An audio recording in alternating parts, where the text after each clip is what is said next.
Welcome to Rugby Biomechanics. This video describes the proper Scrum technique for the prop position.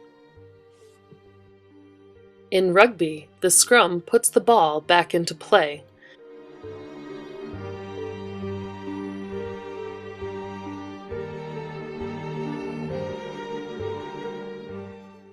There are two props in the Scrum, one on each side of the front row.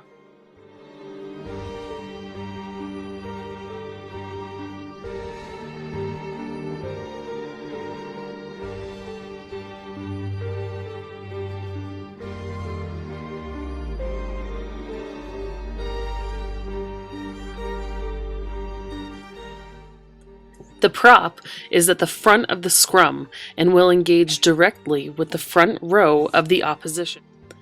Biomechanically, the prop in a Scrum functions as a third-class lever. The point of force application is between the fulcrum and the resistance. The fulcrum is located at the feet, while the resistance is applied to the shoulders. The hips and the knees function as the point of force application.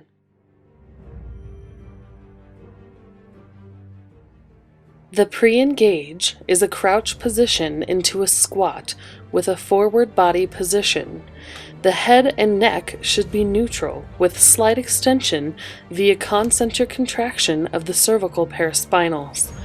The shoulders should be in scapular retraction concentrically by the rhomboids, middle and lower trapezius, and then held there isometrically throughout the entire skill.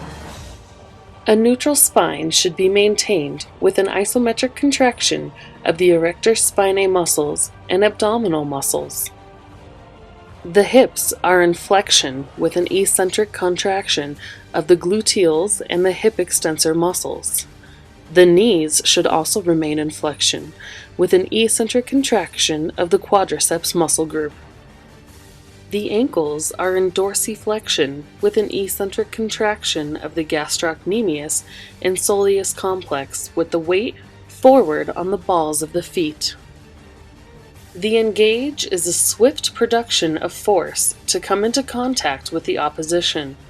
The force should be forward and slightly down to include moving the hips and knees into extension and the ankles into plantar flexion. The shoulders should remain in scapular retraction to keep the chest open and the shoulders parallel to the opposition. This provides a large base of contact against the resistance force as well as keeping the trunk from falling to the ground. The trunk and spine should remain neutral to maintain the flat back position that's so important to provide the stable platform. The hips remain in flexion, but are concentrically moving into extension via the gluteals and the hip extensors. The knees also remain in flexion, but are concentrically contracting into extension against the force of the opposition.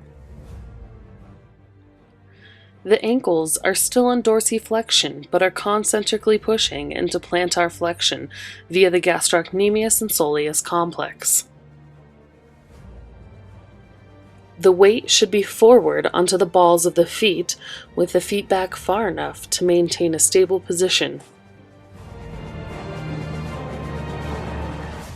The post-engage is a strong hold with continued force pressing forward.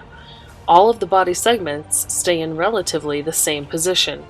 The hips and knees continue to make small corrections as they maintain force production. Again, the hips and knees should stay between 80 and 120 degrees of flexion for optimal pushing power. The shins should be parallel to the ground, while the ankles remain in dorsiflexion and the weight continues to stay on the balls of the feet.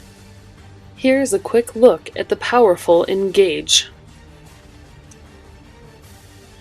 The post-engage is a stability war with teams fighting against each other to maintain the most stable platform.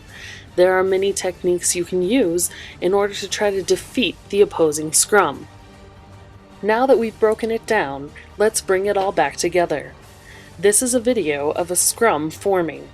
The players bind onto each other to create one solid platform. Once they are all bound in, the Scrum engages.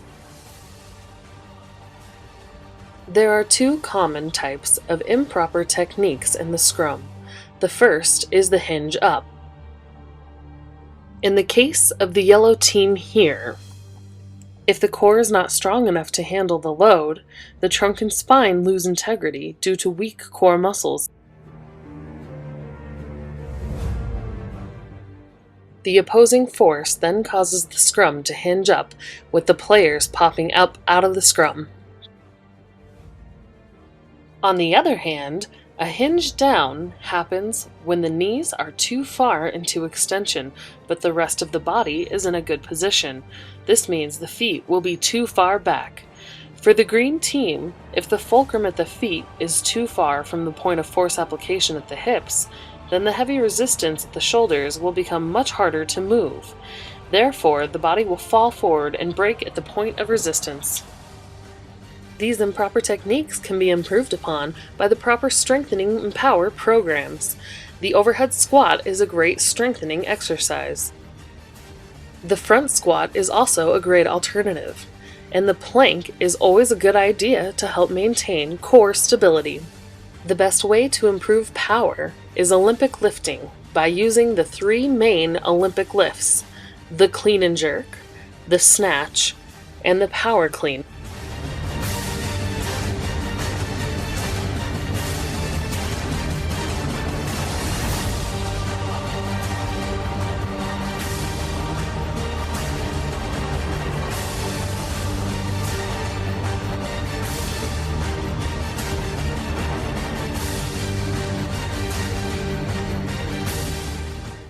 This is Scrum technique for the prop in a nutshell. Thank you for watching. All of these videos are of elite athletes trained in their sport and skill.